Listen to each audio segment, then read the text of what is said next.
Hi, my name is Dr. Patricia Patrick from Columbus State University, and I'm here today to talk to you about the 7 months that I've been spending in Indonesia talking to healers and farmers, trying to determine how they feel and what they think about conservation.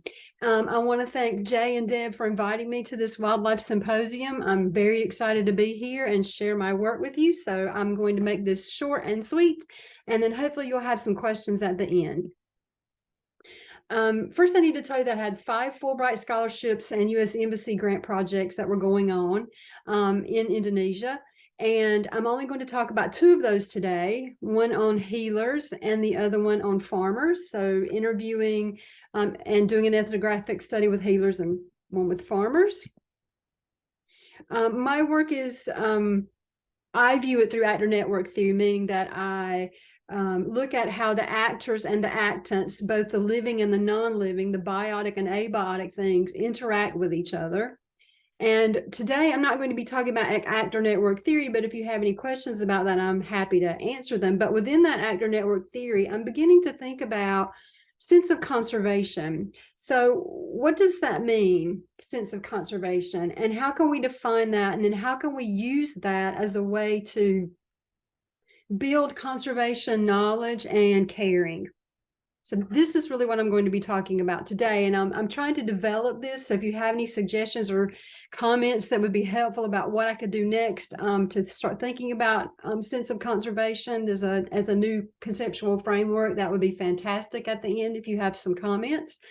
So for me, there are 2 principles that I base sense of conservation on, and that is that it's cultural, it's historical, it's spatial, and you may recognize this as sense of place. And so that's kind of what I'm drawing from, is that idea of sense of place, except thinking about it through a conservation lens. And then the other principle is that it's these ideas about conservation are constantly being constructed, deconstructed, and reconstructed within your mind, but not just in your mind, but within your culture and within your community, because conservation is constantly changing and the environment is constantly changing. So it is a changing thought process, this idea of sense of conservation. And the principles are based on 2 concepts, environmental concepts and conservation concepts. So the environmental concepts are, this idea about what do people know? What are their opinions about the environment? And then what are these bonds that they form with the environment emotionally and mentally? And then how do those things come together to form how we value the environment, what meaning we place on the environment, and what does the environment mean to us through the symbols of environmentalism or the environment itself? And then these ideas of conservation concepts. So what knowledge do they have about conservation? What do they know about it? What are their opinions about conservation? And I'm thinking maybe that one needs to be separated, but you all can give me some ideas about what you think. And then what are the qualities of the place that people that surround people, and then how do they feel about conserving that? How do they feel like they're responsible for conserving that area? And then so as I was thinking about developing this research project in Indonesia, I set certain goals within my ethnographic study, and that was I wanted to identify the knowledge of and the feelings that people had about biodiversity and the local environment. I wanted to examine their beliefs about conservation, and then taking that, I wanted to reveal their ideas about culpability. Who do they think is responsible for conserving the area? And then I wanted to take all of this information and I wanted to use it to define their sense of conservation. I have the 2 main studies I'm going to talk about today are my studies with healers and then the studies with farmers. So I work with 8 tribes in Indonesia, and I have them listed there. I'm not going to talk about all of them because it would take forever. You remember, I lived with them, so I have lots I could say. But I do want to draw your attention to 2 things. There were 14 females and 29 males. Very interesting, I think, because of the, this is a Muslim community, Islamic. And so it was interesting to see that there were 14 females who had taken on this role of healer. And also the second thing I want to mention is that they the education level of most of the healers is low, and so most of them are not educated past the age of 13. Oh, and cool story. The guy on the right is showing me how he cut this plant open and he's taking the juice out of it and he's dropping it into his eye for eye diseases. And you can also do this with the apply it with the feather of a black chicken, but it has to be a black chicken. And then the farmers were very interesting. So I lived in 3 locations across a conservation forest. So they did live in a conservation forest that was protected by the government. I went to three locations, which covered 8 villages. I interviewed 75 people, and 8 of those were females. And I think the reason that I didn't get a lot of females, there were females there, but most of the time the males spoke for them. So that's interesting. And then, as you can see again, low education level. I want to thank my team and my contributors. And when I say contributors, I mean my participants, because they were all very kind and treated me very well and took really good care of me. And as you can see, my team consisted of all kinds of people. And when I was out in tribes, I had to make sure that everyone spoke Bahasa and the tribal language, because every single tribe has its own language, and English, so that they could translate through all of those. So sometimes from English to the tribal language, sometimes from the tribal language to English, and then sometimes from English to Bahasa to the tribal language, and then back the other way. So and I always had someone with me who was from the community. So I had a driver and a translator, surrounding myself with really cool, interesting people who were from the communities and were welcomed into the communities, and therefore I was welcomed into the communities because of the people that I was associated with. And of course, forest rangers when I was in the forest, and you can see them pictured here, here, here, and here, the forest rangers.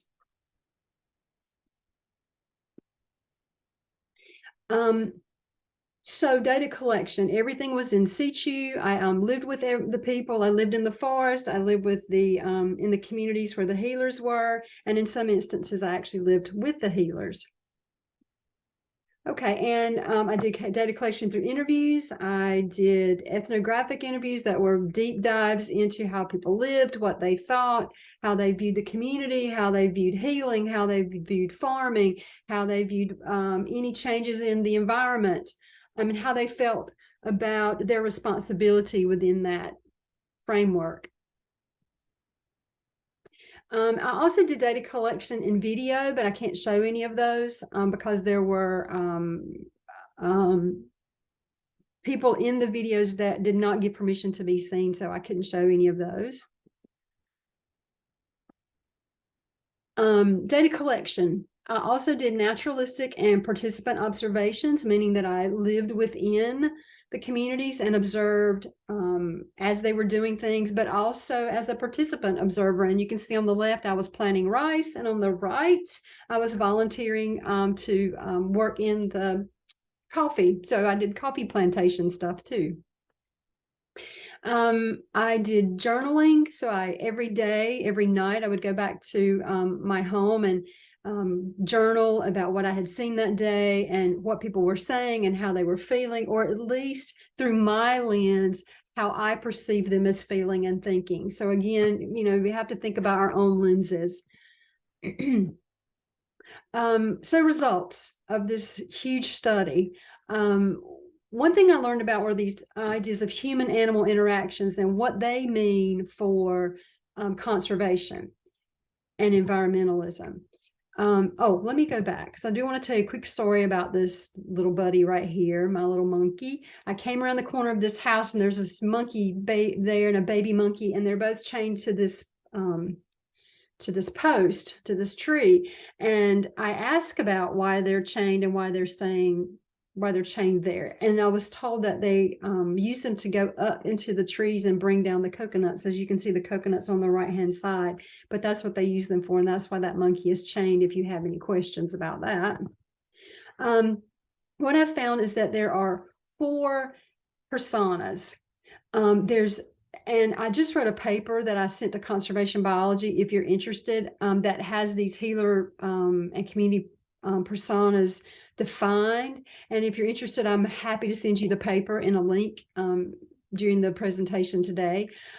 So the healer self persona is how they feel about themselves. So these were the healers who were killing animals, and how did they feel about that?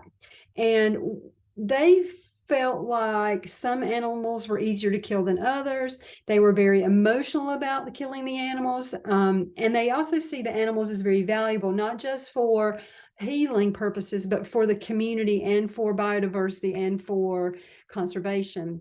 They talked about how they prepared the animals, and they talked about the relationship of the animals to their religious beliefs. So lots of times they would say that Allah gave them these animals to help with healing. They were very proud of themselves. They were very felt justified in their use of animals. However, they also felt remorseful. They felt bad about what they were doing, and they felt apprehensive about using the animals and what was happening to the animals environmentally, at plants too, but this is specifically about animals. And then I looked at healers who did not use animals. There were 13 healers who didn't use animals, and I asked them what they thought about the other healers using animals. And they were very emotional about these healers who were using the animals. They felt like it was wrong. They also felt like the animals have value for conservation and for the environment, and that this is also a relationship to religion. And their view of it was that it should not be done, that Allah never said it was okay to kill plants or to kill animals or to disturb plants. And they also felt like that the healers were tricksters. They weren't real if they were using animals. And their emotions about killing animals were, they were disturbed. They felt like people were being duped. They were insulted that someone else would use an animal for healing. They were angry. They were troubled. They were sad when they heard that people were using animals for healing. And then the communities. So the community around the healer also had its own persona. And they were also very emotional about killing animals. They also felt that the animals had value in the community, and that they were needed for conservation, and that needed to be conserved. And they also have this idea of this relationship to religion, and they mirrored the healer persona, the healer imposed persona, meaning that they felt like Allah did not give permission for the animals and the plants to be destroyed for healing. They also felt like the healers were tricksters, and that they were trying to take people for their money. They felt deceived. They were very disturbed about the use of animals in healing. They felt insulted, again, that people would be using these animals. They were troubled. They were saddened. And then, so that's just the related to the healers. Now, for the farmers, they had their own persona too. So I tried to include their persona on this page, even though it's not really related to the healing, because I think it's interesting that you see the relationships between what the healers said and felt and what the illegal farmers said and felt, those that were living and destroying the conservation forest. So they also had these emotions related to tigers. Because remember, this was a tiger project specifically looking at the interactions of the farmers within this protected forest and with the tigers. And so the tigers do have value. They saw the tigers as valuable. And they also believed that the tigers had a relationship to mystical beliefs. For example, they felt like the tiger was their grandmother. And they also felt like the tiger could change shape. So if they saw someone they didn't know in the forest, they would believe that that was the tiger who had shape shifted into someone, so that they would not be afraid that they were a tiger. They were very afraid of tigers. They knew that they were extremely dangerous, and they had numerous stories about how they had watched the tiger kill things, kill the cats and the dogs in the community. And right before I left, quick story, there was a attack of a tiger on a person in the rainforest who was living illegally in the rainforest. It was a woman and her son were in the forest picking coffee beans. The son walked away, and she had not seen it. He was picking in a separate area, and she had not seen him in about 30 minutes. So she went out to look for her son, and she found blood. And she ran back to the community and said, "Hey, I don't know what happened. Something's happened to my child." And the community went and found his head which had been totally removed from his body, and the body had been destroyed, and he had been attacked by a tiger. So the tiger attacks do occur, and people are afraid of them, and they are concerned about, but maybe I should say, but they are concerned about conserving them. And they are protective of the tiger, and they're respectful about the tiger, but they're also troubled about how the area is being destroyed, and that the tiger is leaving, which is not going to sound like that in just a minute when I talk about how the overall perspectives of environmentalism and conservation. Okay, conservation, quick story here. This picture on the left was taken in 2020, just before COVID. I was there in Indonesia. The picture on the right is the exact same home taken in 2022, in October of 2022. So 2 years later, basically. The picture on the left, the healer was alive when I took that photograph, and I was living with he and his family, and I was interviewing him about healing, and he was telling me that he had planted these plants here because, for several reasons. One, he was planting the plants to use in his healing, but the other reason he was planting them was because he felt like the flowers were needed for the pollinators, and he was telling the people in the community that they needed to plant these plants because it would help the environment, and it was good for the pollinators. And he took me out and showed me bees, and he showed me butterflies. It was really cool and interesting. 2 years later, I go back, and he's passed away. His wife is living alone. She doesn't have a way to make money, and so she destroys all of his garden and puts in baby palm plants for palm oil plantations, and that's how she's making money now.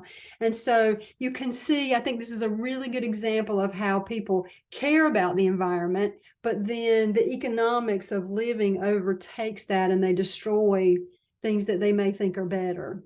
Because I did ask her about that, and she said she knew what she had done was bad for the environment.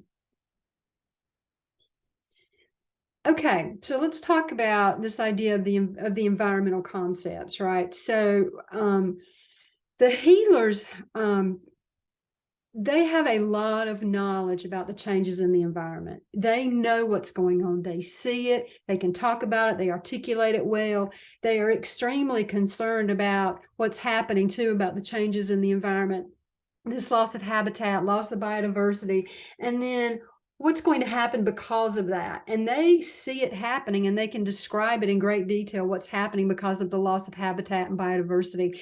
And they have very strong emotional ties to the environment because that's where they get their healing plants from, and their healing animals from, is from the environment. And they see great value in the environment. And for them, the plants and the animals that are located around their communities are representations of health, as in, if the environment is healthy, the people are healthy. I thought that was really cool and interesting. Squatters, on the other hand, are quite different in their and their idea about environmental concepts. So they see, well, they have very little concern, and I think much of that is because they seem to have very little knowledge about changes in the environment. And if they have the knowledge, they definitely did not share it with me. And we could talk about reasons about that later, the limitations, but they were concerned about the loss of habitat and biodiversity, but very little concern about it. They were more concerned about making money and farming and trying to pay their bills and trying to help their children than they were about the health of the environment. And they had very low emotional ties to the local environment.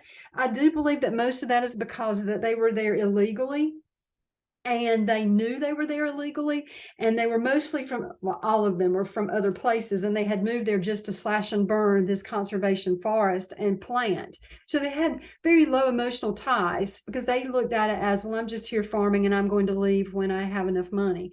So they saw very little value in the land except for using it for farming. And they didn't seem to care much about the health of the environment. Okay, conservation concepts.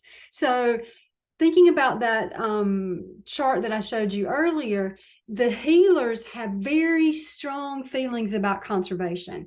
They talk a lot about the forest and how it's been, there's lots of deforestation going on, how it's been cut down. They talk about palm oil. They talk about the government. They talk about the local communities destroying the forest. And they're very concerned about what's happening to the forest and what's happening to save drinking water. And they see the relationships between the two. They were very good at drawing relationships between things.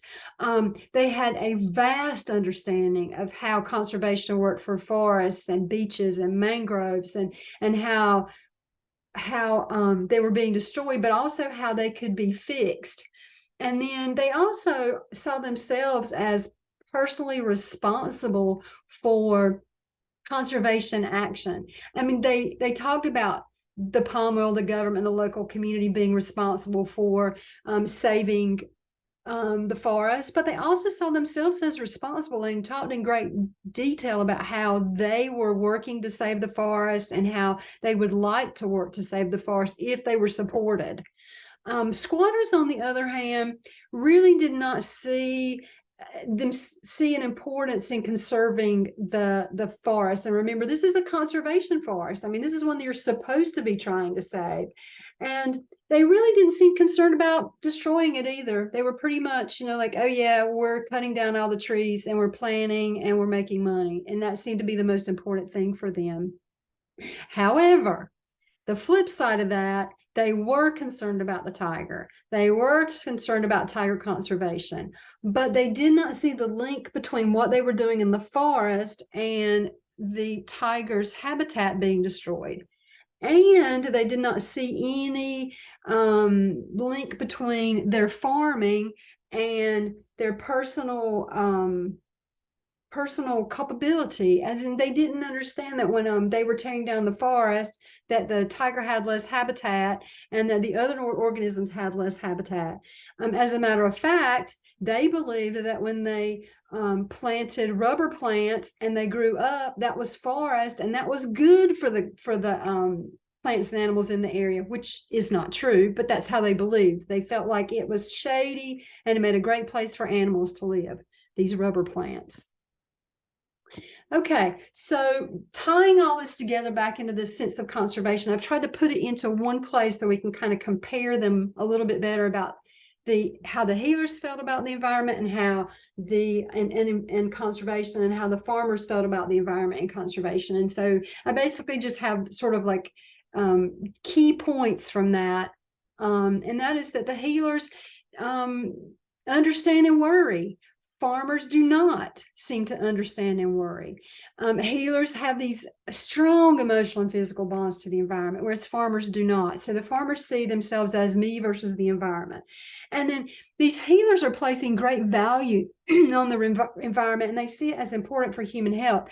Farmers just see it as a place that serves them, that I'm getting what I can from this place.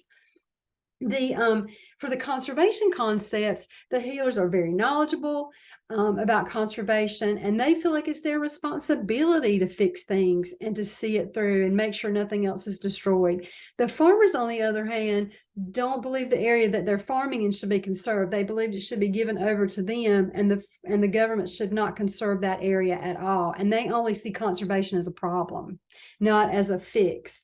The healers believe in conserving everything around them, and that includes all the things I have listed here. But the farmers, on the other hand, say, oh yeah, the tiger should be saved, but only if it doesn't interrupt what I'm doing. So the reason I wanted to show you these two groups and how they feel is because I wanted to talk about this idea of sense of conservation equaling personal culpability. I believe that the stronger your sense of conservation, the more you know about the environment, the more you understand conservation. I believe the more you see your personal culpability within that framework of conservation. So the stronger your sense of conservation, the stronger your personal culpability. And I believe that the healers reflected this idea of personal culpability, whereas the farmers, these are just my beliefs, so it's through my lens, but I didn't see them as sharing this same idea or sense of personal culpability. This idea of conservation is my responsibility. It was more like that's someone else's responsibility because I'm just trying to survive. Thank you very much. I really appreciate you watching my video, and I look forward to all your questions.